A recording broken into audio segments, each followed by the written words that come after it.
का वंश इनकी पावन कथा आपको सुनाते हैं। देखी शत्रुपा और स्वाममनु के संयुक्त से इनकी 5 संतान। उन 5 संतानों में 2 लड़के और 3 कन्याएं थी। लड़कों के नाम प्रियव्रत और उत्तानपाद। देखिए प्रियव्रत किसे कहते हैं? प्रियव्रत है कौन? प्रिय माने प्रिय कहते हैं अच्छे के, और व्रत माने संकल्प। जिसने अपने जीवन में अच्छा संकल्प किया हो उसे प्रियव्रत कहते हैं। उत्तानपाद जिसके समाज में पैर ऊंचे हो उसे उत्तानपाद कहते हैं। और कन्याओं के नाम आकुति, प्रसूति और देवती था। तो देखिए महाराज उत्तानपाद के बारे में आपको बताते हैं। महाराज उत्तानपाद का विवाह सुनीति के साथ में होता है। बहुत ही अच्छे राजा थे महाराज उत्तानपाद। अच्छे ढंग से राजकाज चलाते थे। इनकी रानी का नाम था सुनीति। बड़े बहुत से बच्चों,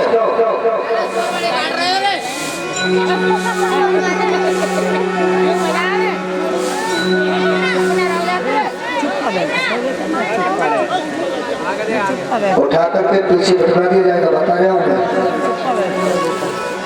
आपके ध्यान रखना, जो बच्चा बोले ना उसको तुरंत उठा दो, ठीक है बेटा? हाँ, ध्यान रखने से बात, किसी का बच्चा हो तो महाराज उत्तानपाद की रानी का नाम था सुनीति। देखिए सुनीति कौन है? सो मानी सुंदर और नीति मानी विचार। जिसके विचार बड़े सुंदर हो, जिसका मेल सभी से खा जाए उसे सुनीति कहते हैं। एक बार महाराज दरबार में बैठे हुए थे और रानी सुनीति महलों में बैठी हुई थी, अकेली थी। महाराज तो दरबार में बैठे हुए थे। रानी के मन में एक बार विचार आया कि हे प्रभु, हमारी शादी के लिए इतने साल हो गए लेकिन अभी तक इस महलों में किसी बच्चे ने जन्म नहीं लिया। महाराज दरबार में बैठे थे और इधर रानी सुनीति आज आंगन में बैठ करके रोने लगी कि हे विधाता, मैंने ऐसा कौन सा पाप किया है जिससे हमारे महलों में कोई बालक नहीं?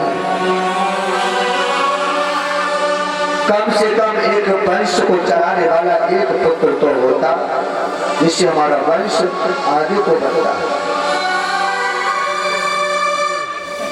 रानी सुनीति रोने लगी और अभी उसी समय अपनी दासी को अपने पास बुलाया और दासी को बुला करके कहा, हे दासी, तुम एक काम करो, इसी समय जाओ और हमारे महाराज को हमारे पास बुला करके लाओ। दासी जो थी दरबार में पहुंची और महाराज को जाकर के प्रणाम किया। महाराज ने दासी को आते देखा, तुरंत पूछ रहे थे, दासी अचानक तुम्हारा आना कैसा हुआ, क्या बात है? दासी ने हाथ जोड़ करके कहा कि महाराज, महलों में रानी ने तुम्हारे लिए याद किया है, चलो महल में चलो। महाराज उत्तानपाद ने दरबार को तुरंत बंद किया और उसी समय दासी के साथ चल दिए। चलो दासी। महारानी के पास में पहुंचे, सुनीति के पास जाकर के महाराज ने देखा कि सुनीति फूट फूट करके रो रही है। राजा ने कहा कि रानी क्या बात है, तुम रो रही हो? हाँ महाराज। क्यों? महाराज हमारी तुम्हारी शादी के लिए इतने वर्ष हो गए, लेकिन आज तक किसी बच्चे ने इस महलों में जन्म नहीं लिया है। कोई आपको कमजोर कहता है, मुझे बांझ कहता है, मेरा मुख देखने को कोई भी नहीं चाहता। महाराज इन दुनिया वालों की बातें मुझ पर सहन नहीं होती है। मेरा बाहर निकलना दुश्वार हो गया है। स्त्रियां मुझसे मुंह को फेर देती हैं और नाना प्रकार की बातें करती हैं। राजा ने समझाया, रानी पागल ना बनो। किसी भी इंसान के लिए समय से ज्यादा यानी समय से पहले और किस्मत से ज्यादा आज तक कुछ भी नहीं मिला है। और नहीं दुनिया वालों की बातें, तो दुनिया वालों को तो भला परमात्मा भी नहीं है। राजा ने रानी की कलाई को पकड़ा और समझा करके कहा कि हे प्रिय, क्यों रोती हो? भगवान पर भरोसा करो कि मैं निर्बल हूँ तो बांझ सही। रानी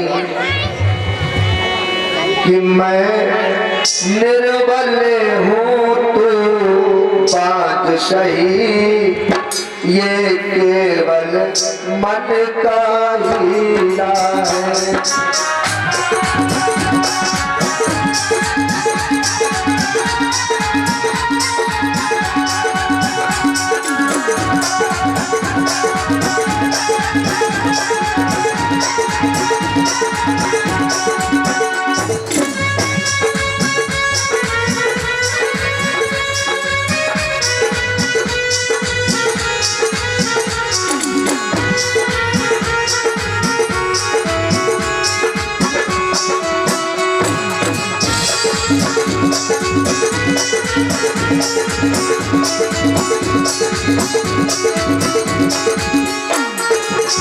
राजा ने कहा कि रानी क्यों पागल बनती हो? मैं निर्बल हूँ तो बांझ सही, ये केवल मन का हीरा है। पुत्र देना लेना ना देना, ये जीला धरक यतीला।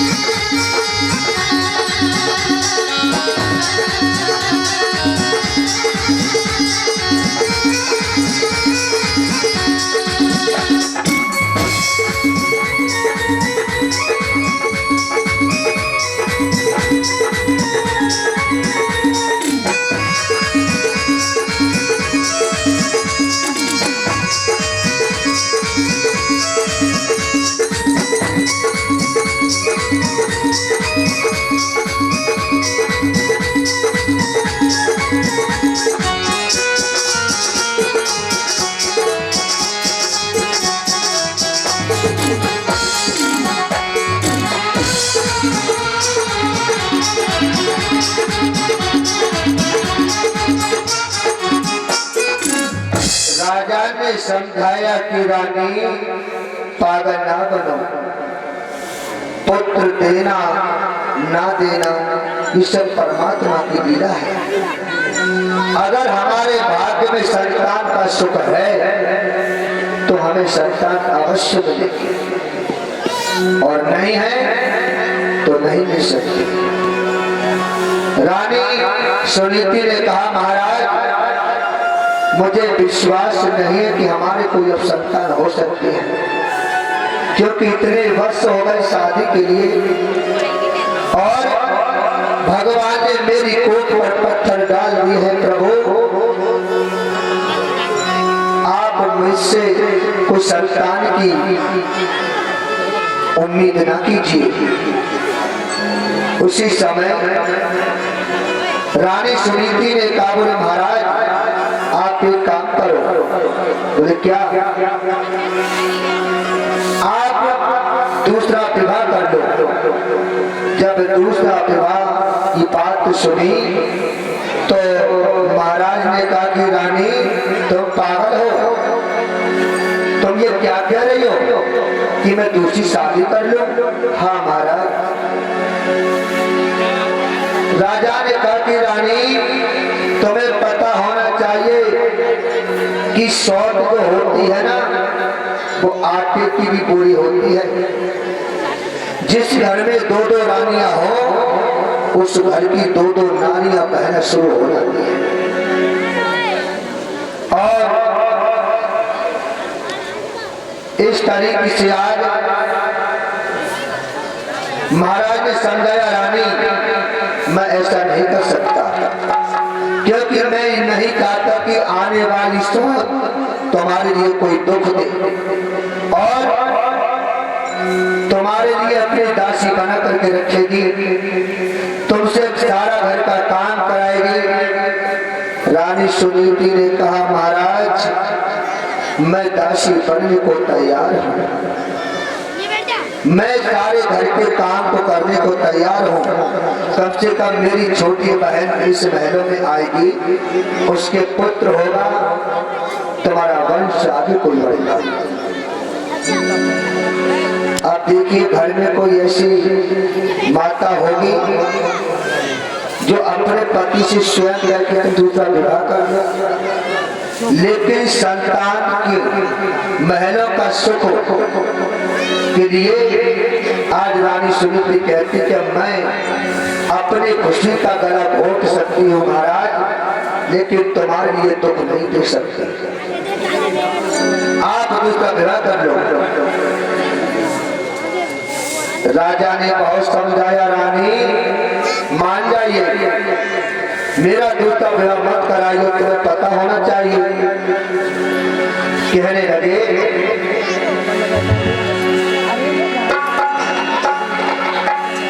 कि जिनने दोए दोए नार बिहाई,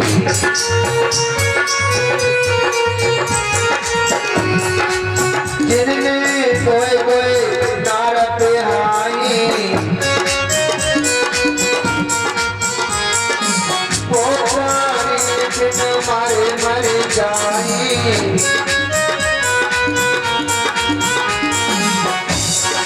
समझाने लगे राजा कि रानी जिनने दो दो नार बिहाई और वो प्राणी बिन मारे मर जाए। अगर जिस घर में दो दो रानी हो तो जीना मुश्किल हो जाता है पति का। इधर राजा ने कहा कि हे रानी मैं तुम्हारे साथ में इतना बड़ा अन्याय नहीं कर सकता। रानी ने कहा, महाराज तुम्हें हमारी कसम है, तुम दूसरा विवाह कर लो। अगर तुम हमें चाहते हो ना तो आप दूसरी शादी कर लो, हम तुम्हें हुक्म देते हैं।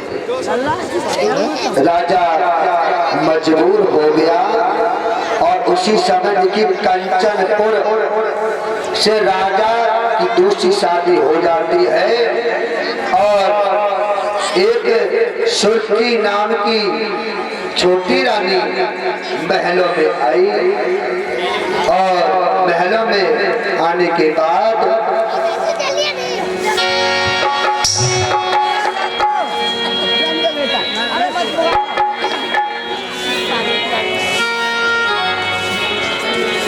और विवाह कर लौट कर आए। जब महाराज उत्तरपाट अपनी दूसरी शादी करके अपनी दूसरी रानी को लेकर के जब महलों में पहुंचे है ना तो क्या हुआ है, विवाह प्यारे लौट कर आए, खुशी सबने मनाई है।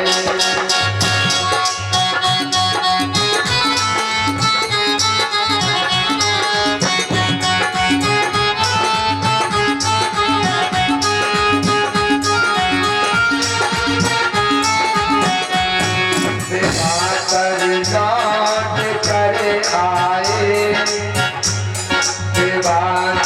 लौट कर आए, खुशी सबने मनाई है।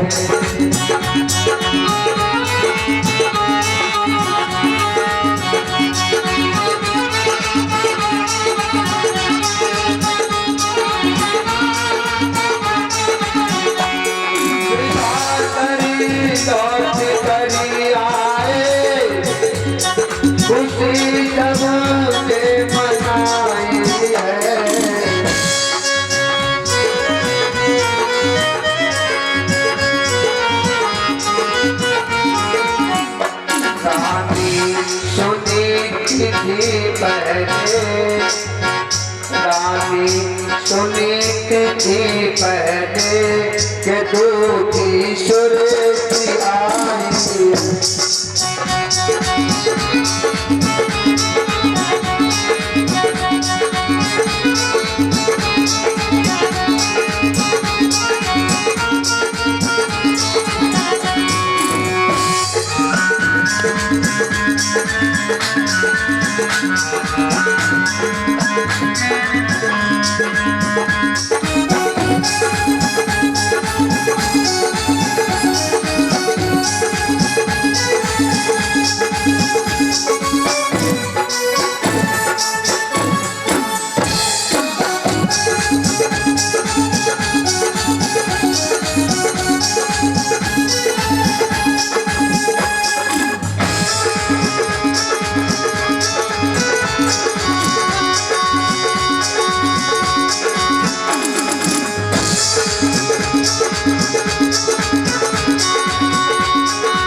इधर जब महाराज उत्तानपाद दूसरा विवाह करके और जब महलों की तरफ बढ़े, बड़ी रानी सुनीति को पता चला कि हमारे महाराज हमारी छोटी बहन को लेकर के आ गए हैं। पांडी को बुलाया और दासी को बुला करके कहा कि हे दासी, जल्दी से आरती की थाली तैयार करो, हमारी छोटी बहन आ चुकी है। आरती की थाली तैयार की और कहा कि जाओ दासी, हमारी छोटी बहन को आदर सहित महलों में लेकर के आओ। दासी गई, आरती की थाली लेकर के छोटी रानी की आरती उतारी और आरती उतारने के बाद कहा कि हे रानी, चलो महलों में अंदर, तुम्हारे लिए बड़ी रानी ने याद किया है। जैसे ही बड़ी रानी का नाम सुना तो ऐसा लगा जैसे कि बिच्छू ने डंक मार दिया। क्या कहा दासी? बड़ी रानी? ये बड़ी रानी कौन है? तुम्हें नहीं पता? नहीं, ये बड़ी रानी महाराज की रानी यानी बड़ी रानी सुनीति। सुनीति ने सोचा कि इसका मतलब ये है कि इन महलों में हमारी सौत है। दासी ने कहा कि हे रानी, वो तो तुम्हारे लिए अपनी छोटी बहन समझती है, तुम सौत बता रही हो। दासी से कहा कि दासी तू अलग है, जरा महाराज से मुझे तो बातें करने दे। महाराज को अपने पास बुलाया और महाराज से कहा कि महाराज, तुमने हमारे साथ बहुत बड़ा कपट किया है। तुमने बताया क्यों नहीं कि हमारी रानी है? और एक म्यान में दो तलवार कभी नहीं रह सकती। जब तुम्हारी शादी हो चुकी थी तो तुमने हमसे विवाह क्यों किया? महाराज, या तो हमारे लिए हमें तुम हमारे मायके पहुंचा दो, और या फिर इस महलों में सुरती जभी कदम रखेगी हमारी उस शौक को महलों से निकाल करके बाहर करो। महाराज उत्तर देखा कि रानी तुम ये क्या कह रही हो? अरे मेरी वो बड़ी रानी है और मैंने कोई विवाह अपनी मर्जी से नहीं किया। तुम सोच रही हो ना कि मैंने विवाह अपनी मर्जी से किया है, अपनी मर्जी से नहीं किया है। बड़ी रानी सुनीति ने ही मुझे मजबूर किया था दूसरी शादी करने के लिए।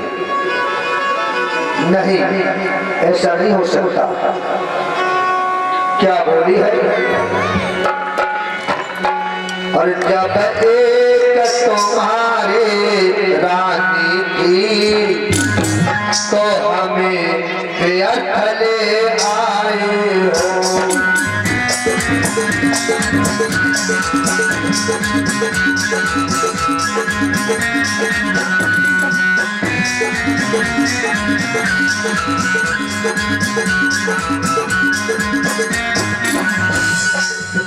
रानी सुरती ने कहा, महाराज जब एक तुम्हारे रानी थी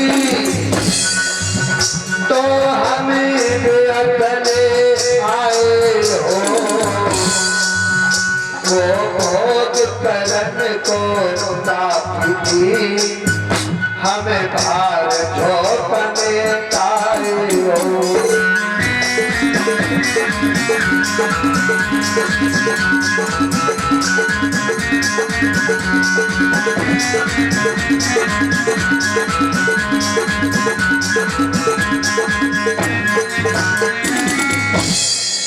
सुरती ने कहा, बोले महाराज आपने हमारे साथ में बहुत बड़ा कपट किया।